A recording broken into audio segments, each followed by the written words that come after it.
I didn't know about Rishikesh 25 years ago. And I'd never met a guru. Yet somehow within my own mind stream appeared the oldest practice and the most successful practice for complete what is called enlightenment or liberation or wisdom knowing. This appeared in my own mind stream. Where was I? I was in California. And I was living a very ordinary life, never even knowing the meaning of the word non-duality. So suddenly this just appeared in my mind stream. And when it came into full fruition for me, when all my points of view resolved in basic space, where was I? I was sitting in a Denny's restaurant having a cup of coffee, talking to a friend. So a Denny's restaurant, that's a very mundane place. If we continue to marginalize who we are into saying, oh, it's only them, these few, then it'll be impossible for us to come to terms with ourselves as we are as a species. I know you understand what I'm saying.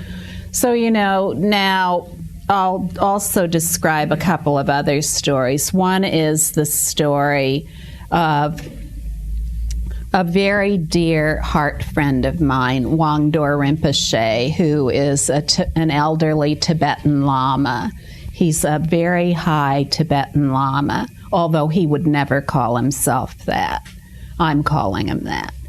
And he was telling me a story once. We were sitting around the dining room table at the Great Freedom Sanctuary in California, and he wanted to tell me about what he felt was the greatest accomplishment of his life.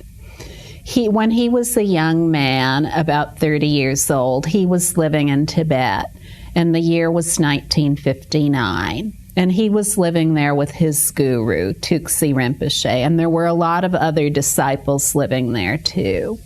And of course, they'd always lived in this very wonderful way for years together. This fantastic High Lama, Tuxi Rinpoche, who held many wonderful teachings. What were they teachings about? Resting as awareness for short moments, repeated many times.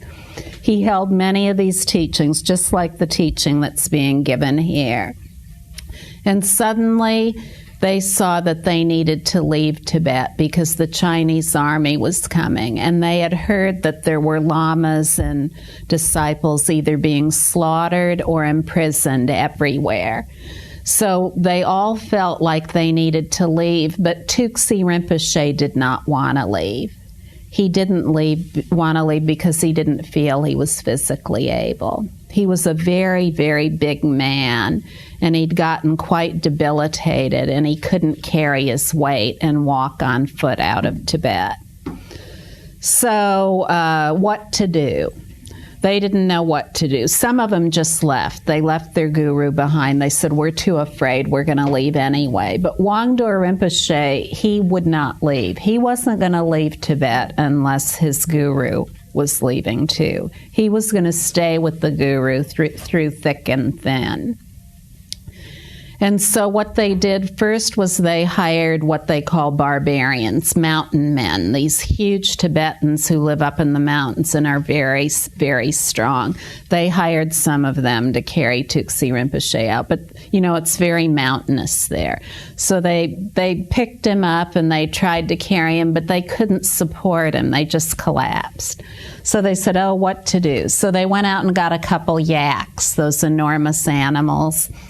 And they strapped Tuxi Rinpoche up on the back of the yaks, and the yaks started climbing up the mountain. But they, too, totally collapsed. They could not carry the weight of Tuxi Rinpoche. Now, the guru has many skillful means that come along with wisdom. So Wangdor Rinpoche, now he's a small man. He's about 5'6" by 5'6". I don't know what he was when he was 30, but now that's what he looks like. And he's always been rather small. So Tuxi Rinpoche said, I want you to carry me to India. And so Wangdor Rinpoche thought, how am I going to do that? How am I going to carry this guy to India? He's about 3 times bigger than I am. And so, he just rested with that. And then he thought, okay, I am going to carry him to India. This is what my guru wants me to do. So this is what I'm going to do. My guru has directly instructed me to carry him to India. He said, Wangdor, you carry me to India. That's how I'm going to get there. Otherwise, I'm not going. So Wangdor Rinpoche put Tuxi Rinpoche on his back. And they all set out, the few of them that were left, and they started to walk to India. And when they walked to India, there were many of them who died along the way. They'd fall into an abyss or off a mountain trail, or they'd be crossing a tiny log over an abyss, and some of them would fall in and die, or they'd get sick and die. All the time on these narrow mountain trails, walking over the logs, Wangdor Rinpoche had Tuxi Rinpoche on his back. And of course, they weren't silent. All the while, the guru was probably giving him instruction. He was saying, rest imperturbably, Wangdor. But what I'm pointing out through this story is that their circumstances completely radically changed. All of a sudden, they went from this pastoral lifestyle, living in the mountainous countryside of Tibet, to being chased by the Chinese army in very dangerous circumstances where there were new thoughts and emotions every moment, totally unpredictable. They made it all the way to India. And Wangdor Rinpoche told me this was the greatest accomplishment of my life, because I knew if I did not carry my guru to India, there would be many teachings that I wouldn't be able to receive because they'd die with him. And there would be many other beings who would not be able to benefit. So he said, this is the greatest accomplishment of my life.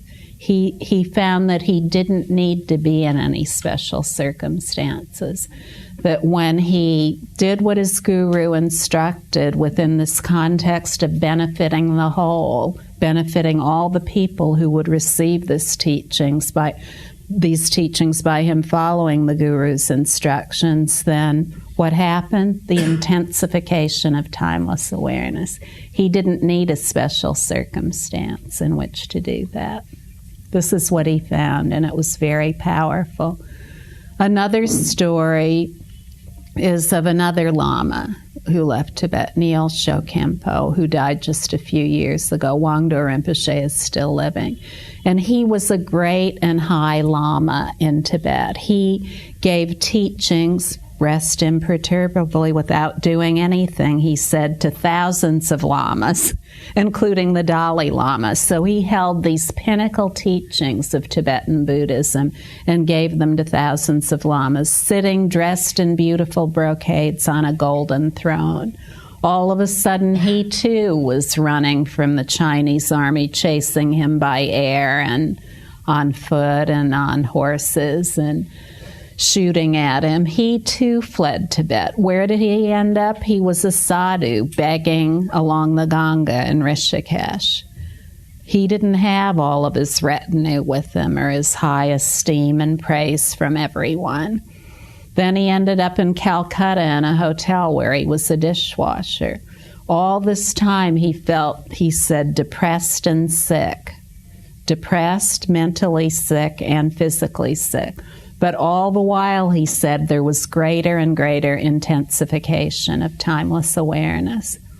He found he didn't need any special circumstances for his confidence and faith and certainty in timeless awareness to grow. All of the circumstances he found were equal. So these are very important stories, whether they're about me or anyone else, because it shows all of us that we're human beings just like the people described. And if they can rest as awareness with disturbing emotions and in disturbing situations, or, if they can go beyond needing a special situation in which to rest, then we can too. Now, these are very important stories too, because even though